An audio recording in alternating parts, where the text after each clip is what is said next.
Well, we are here today talking with Mike Love and Sam Johnson with Mike Love and Associates. Gentlemen, thank you so much for joining us today. Well, you mentioned the cost of a helicopter ride.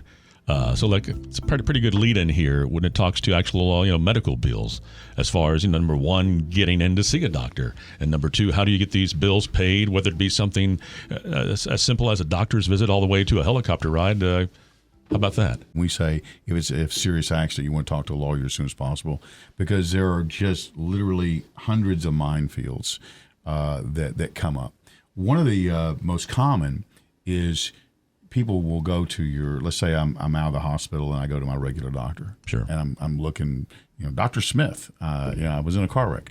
And many times your doctor you've been seeing for 10 years says, oh, well, I'm sorry, I can't help you because you've been in a car wreck.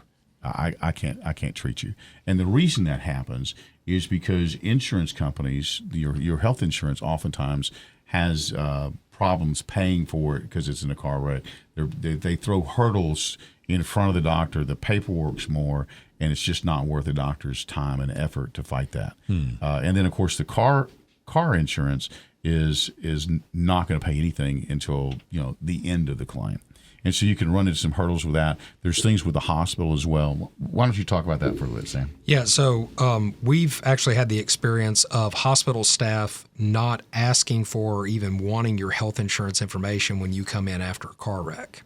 They literally, it was a car wreck, okay, and they get a copy of the crash report themselves, and then they put down the auto insurance as the primary payer. There's actually a state law that says the hospital has to bill your health insurance first before they try going after anything else.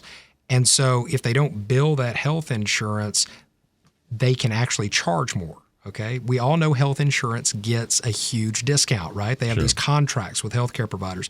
So the hospital has an incentive to get paid by Allstate, who they do not have a contract with, and they can get that full list charge price out of, versus billing your Blue Cross Blue Shield that they're going to get their contract rate from. Okay. And so now your Blue Cross Blue Shield that you've been paying a premium for, you're not able to use, and the insurance is supposed to take care of you, and maybe pay other medical bills besides the hospital, or pay your lost wages, or pain and suffering or something like that. Gets eaten up by the hospital. Right. And so as Sam pointed out, there's a specific law that says they can't do that. But we have people all the time come to us that they didn't go see a lawyer early, and the hospital has done just that. And literally to the point of they tried to handle the claim themselves. The liability insurance, the insurance for the party that hurt them, calls them up and says, hey, this is clearly our fault. You were hurt badly, and we're going to go ahead and settle with you. Don't waste money hiring a lawyer. They'll take a percentage of this. Let us go ahead and get you paid. I'm going to send you a settlement agreement to sign, and then I'll mail you the money. We'll pay out the money. And so they send them a settlement agreement. They sign it, settling everything. But what the person who signed the settlement agreement doesn't know is the hospital has the ability to file a lien against that insurance claim, like a mechanic's lien. And now the insurance company is responsible for paying the hospital before they pay you. And so instead of your Blue Cross Blue Shield paying off that $30,000 ER bill for $3,000 and leaving another $27,000 on the auto policy that you could use for other things, the auto insurance mails a $30,000 check to the hospital, and they are done with you. You've settled. The hospital has now made a huge premium above what they would normally make. They're paid, and you're out in the cold with no more funds to pay any more medical, lost wages, pain, nothing. But if you'd used your Blue Cross Blue Shield, the hospital would have gotten, $3,000 or $4,000, and then you would have had the rest. It goes back to what you were talking about earlier. Don't wait for the pushback to hire an attorney, right? If you have a really good personal injury lawyer, that lawyer, through experience, has figured out, who are the doctors that are best to go for this problem, or who are the doctors that you can send to for this problem that will work with your insurance and get past those hurdles so you can use your insurance if you need to.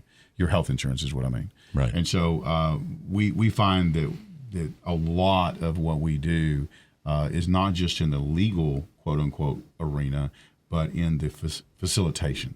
We've got staff that helps you make a doctor appointment, get to the doctor, or because you don't have a car. So now you've got to have a rental car. And there's lots of things that people need support for when they're in a serious accident.